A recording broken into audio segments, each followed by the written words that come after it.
Selamat malam teman-teman, kembali berjumpa dengan saya pada malam hari ini untuk membaca firman Tuhan Yesus. Pada malam hari ini saya akan kembali membaca Wahyu kepada Yohanes pasal 11 ayat 1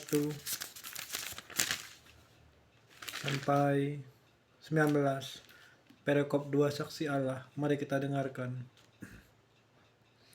Kemudian diberikanlah kepadaku sebatang bulu, seperti tongkat pengukur rupanya, dengan kata-kata yang berikut: Bangunlah dan ukurlah bait suci Allah dan mezbah dan mereka yang beribadah di dalamnya, tetapi kecualikan pelataran bait suci yang di sebelah luar. Janganlah engkau mengukurnya, karena ia telah diberikan kepada bangsa-bangsa lain, dan mereka akan menginjak-injak kota suci 42 bulan lamanya, dan aku akan beri tugas kepada dua saksiku, supaya mereka bernubuat sambil berkabung 1260 hari lamanya. 1260. Mereka adalah kedua pohon zaitun dan kedua kaki dia yang berdiri di hadapan Tuhan semesta alam. Dan jikalau ada orang yang hendak menyakiti mereka, keluarlah api dari mulut mereka dan menghanguskan semua musuh mereka. Dan jikalau ada yang hendak menyakiti mereka, maka orang itu harus mati secara itu.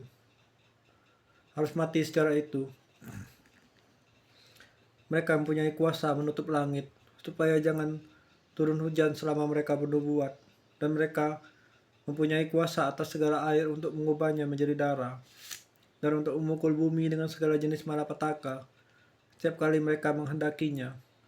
Dan apabila mereka telah menyelesaikan kesaksian mereka, maka binatang yang muncul dari jurang maut akan memerangi mereka dan mengalahkan serta membunuh mereka, dan mayat mereka akan terletak di atas jalan raya, kota besar yang secara rohani disebut Sodom dan Mesir, di mana juga Tuhan mereka disalibkan.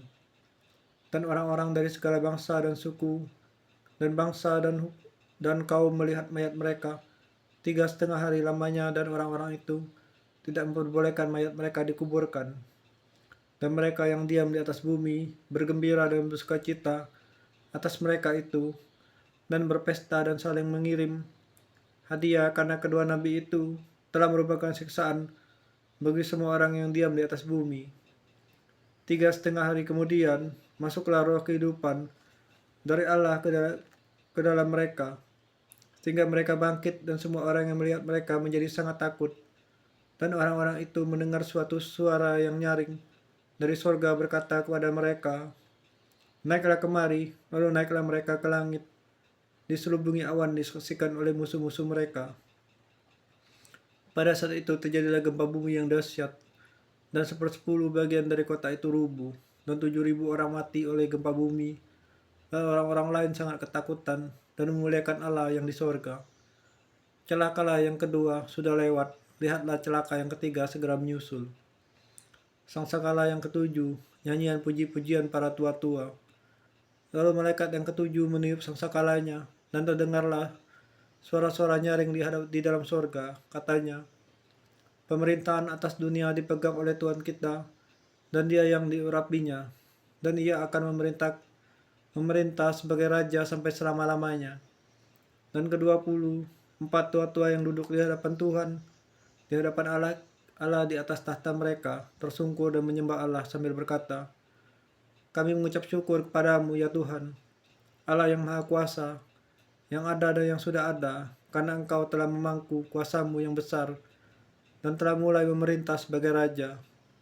Dan semua bangsa telah marah, tapi amarahmu telah datang, dan saat bagi orang-orang mati untuk dihakimi dan untuk memberi upah kepada hamba-hambamu, nabi-nabi dan orang-orang kudus, dan kepada mereka yang takut akan namamu, kepada orang-orang kecil dan orang-orang besar, dan untuk membinasakan barang siapa yang membinasakan bumi.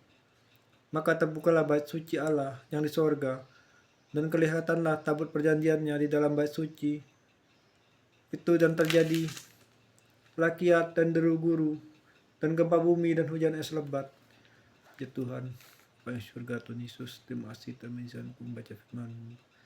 Dalam Tuhan Yesus bersama kami. Aku berdoa, aku selalu ucap syukur untuk segala pemberian dari Tuhan. Haleluya. Amin.